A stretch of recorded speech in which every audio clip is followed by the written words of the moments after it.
పెద్ద మర్రి చెట్టు కింద మర్రి చెట్టుని తన చేతుల మీద పెట్టుకొని తనకంటే ఎత్తు పెంచేలాగా చేశారు కానీ మర్రి చెట్టు కింద నీళ్ళు ఆయన ఎప్పుడు ఎవరిని డిసప్పాయింట్ చేయలేదు.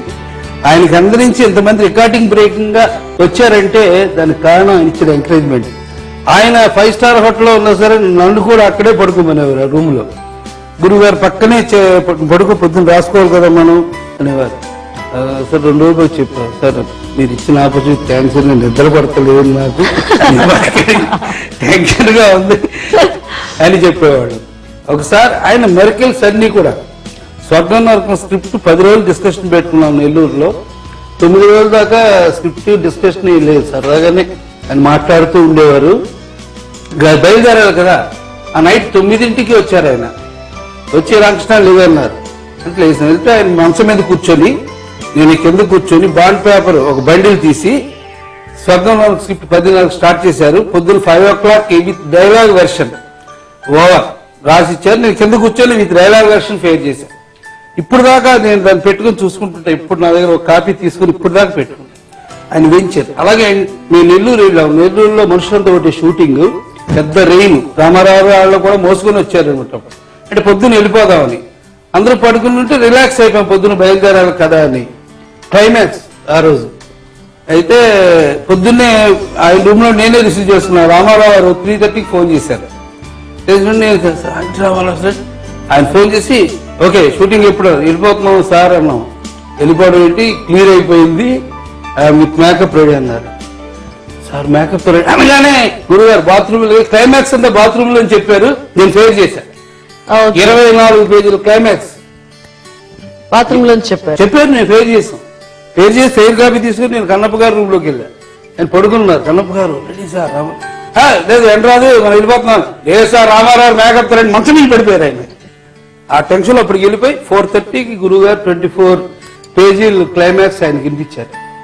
అది ఆయన స్పిరిట్. ఆ స్పిరిట్ ని ఎంతైనా మనం క్యాచ్ చేయాలంటే 24 అసలు ఆయన ఎప్పుడైనా మాకు సెట్ లోంచి రాకృష్ణ బయటికి వెళ్ళి అతను ఉన్నాడేమో చూడమను అని చెప్తే ఇన్సల్ట్ ఫీల్ అయిపోయాడు.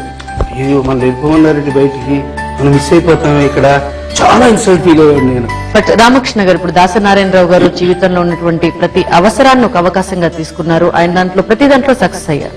మీరు మొదటి నుంచి కూడా అంటే మీరు చిన్నప్పటి నుంచి కూడా ఆయన్ని ఇన్స్పిరేషన్ గా తీసుకొని వస్తున్నారు. బట్ మీరెందుకు కేవలం డైరెక్టర్ గానే సెటిల్ అయ్యారు? అంటే ఒక్కొక్కరిది సైకలాజికల్ ఫీలింగ్. అంటే డైరెక్టర్ జాబ్ అనేది చాలా గొప్ప జాబ్, అది సామాన్యుని కాదు. అందుకని 1,00,000 రకాలుగా ఆలోచిస్తే ఒక 5 రకాలుగా చేయగలుగుతున్నాము. అందులోకి ప్రొడ్యూసర్గా ఉండాలన్నా, దాని తర్వాత ప్రొడ్యూసర్గా మారాలన్నా అది చాలా కష్టమైన జాబ్. ప్రొడ్యూసర్ పని అంటే అగ్నిపర్వతం మీద చెక్కపడడం నడపడం లాంటిది. అన్నీ చేయాలంటే దానికి మెంటల్ స్టామినా ఉండాలి, డిసైడింగ్ ఫ్యాక్టర్ ఉండాలి, డామినేషన్ ఉండాలి, అటాకింగ్ ఉండాలి.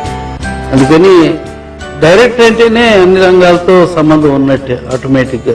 Is the writer, is the dance master, fight master, అన్ని కూడా సార్ చెప్పినట్టుగా ఎవరు ఎక్కడ లేకపోయినా ఆ పని డైరెక్ట్ చేసుకోగలిగినప్పుడే ఈజ్ డైరెక్టర్.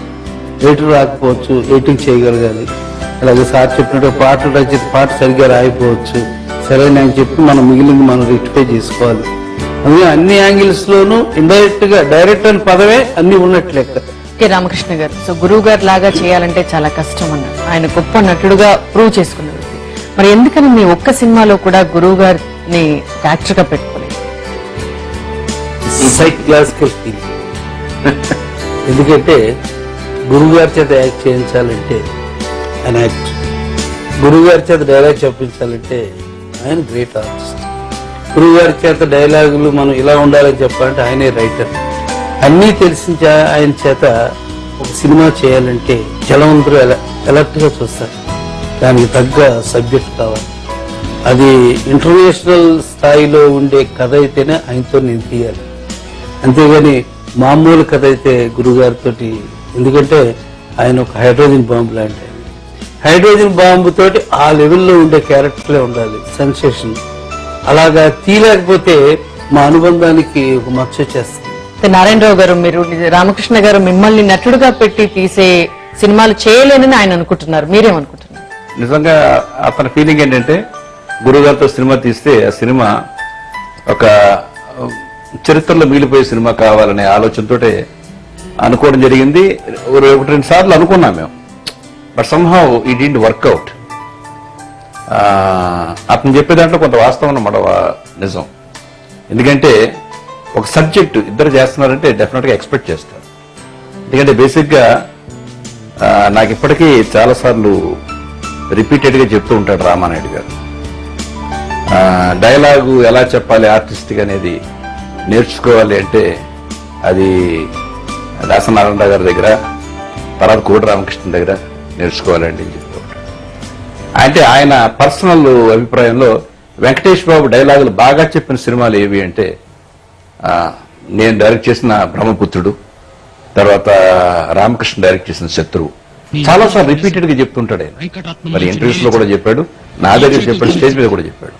కాబట్టి బేసిక్ గా ఒక ఆర్టిస్ట్ దగ్గర పెర్ఫార్మెన్స్ తీసుకోవడంలో నేను ఎంత కృషి చేశానో అంత కృషి మళ్ళీ రామకృష్ణ దగ్గర. హడావుడిలో నేను లాయర్ నని మర్చిపోతున్నాను. ఇప్పుడు నేను అన్న మాటలు నేనే అన్నానని న్యాయస్థానాన్ని మీరు నమ్మించలేరు. అయితే ఇంకా ఎందరూ చెప్పాలి. నా న్యాయస్థానంలో నేను శిక్ష వేసిన వాళ్ళందరినీ చంపాలి, చంపి తీరుతా. ఇవ్వాలన్నటువంటి సిచ్యువేషన్ లో చాలా మంది కూడా నటులు అవ్వాలన్నటువంటి ఆశతో వచ్చిన వాళ్ళు కూడా, సో వారసత్వం అనేటువంటిది తెలుగు సినిమా ఇండస్ట్రీని ఏలుతోంది. కొత్త వాళ్లకు అవకాశాలు చాలా తక్కువగా వస్తున్నాయి. సో మేము నటులుగా రాణించలేకపోతున్నాం అని వెనుతిరిగి వెళ్లే వాళ్ళు కూడా చాలా మంది ఉన్నారు. సో దానికి మీరు ఒక గొప్ప దర్శకుడిగా, ఇన్నాళ్లు సినిమా ఇండస్ట్రీలో ఉన్న వాళ్ళుగా ఏం చెప్తారు? అంటే ఇది చాలా పెద్ద ప్రశ్న. సినిమా అనేది కోట్లతో కూడుకున్న వ్యాపారం అయింది ఇప్పట్లో. సో ఎవరి మీద రిస్క్ చేస్తారు, రిస్క్ చేస్తే ఎందుకు చేస్తారు, ఎందుకు చేయాలి రిస్క్ అనే ఆలోచన చాలా మందిలో ఏర్పడింది. ఇప్పుడు ఎవరైనా ఒక హీరో తన కొడుకును ప్రమోట్ చేసుకుంటున్నా, ఒక డైరెక్టర్ తన కొడుకుని ప్రమోట్ చేసుకుంటున్నా, అతను he could able to invest his own money. తన బిడ్డను తను ప్రమోట్ చేసుకోవడం కోసం డబ్బు ఇన్వెస్ట్ చేస్తుంది. ఇవాళ క్రోర్స్ తో కూడుకున్నది, ఇదివరకైతే లక్షల్లో అయ్యేది. జుగల్బందీలో ఇప్పుడు చిన్న బ్రేక్ తీసుకుంటాం.